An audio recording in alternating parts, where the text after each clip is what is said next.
Playing a keyboard is a lot like learning to play with a really fun toy.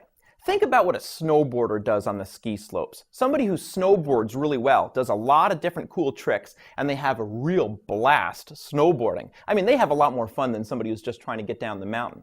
And the same thing is true with a keyboard player. The more that you know about using that keyboard, the more fun you have playing it. Let's get out Diatonic Chords in major, which is chord number 18, and also chord number 1, major chord root position for the left hand. With chord number 18, line up the bottom note, the note all the way to the left in the 1 chord, with the letter A on your keyboard. And notice what the key markers are that this 1 chord points to. The first key marker points down here to the A. The middle key marker is pointing down here to this black key. And the key marker to the right in the 1 chord is pointing down here to this note E. The other chord we're going to be using is the 4 chord. So let's see, 1, 2, 3, 4. The first key marker in our 4 chord is pointing here to the D. The middle note of the chord is the F sharp, this black key at the bottom of the fork. And finally, the last key marker all the way to the right in the 4 chord is pointing down here to the A. That makes our 4 chord, which is a D chord. To get this lesson started, let's just review the root position chords A and D, because those are the 2 chords in our 1-4 progression.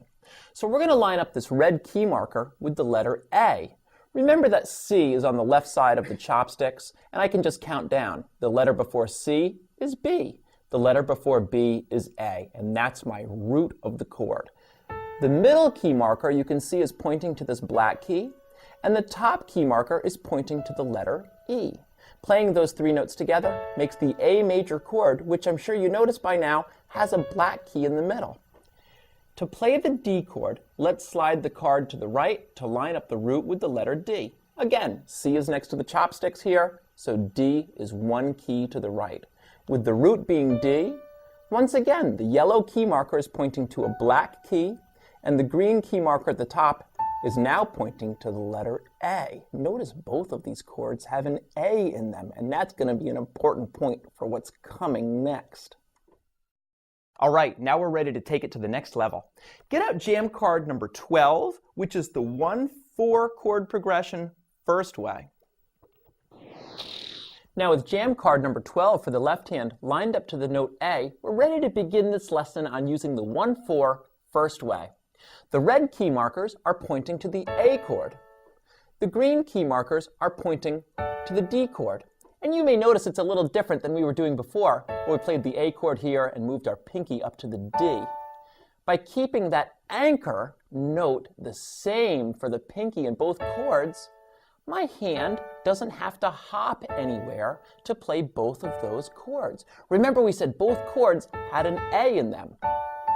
I'm just keeping that A on the bottom. Go slow, training your hand to play the fingering on the chord. And now let's try it with the jam track. Here we go. We're going to start with the A chord. You're welcome to just play it with 2 hands at first to get the chord change. Red,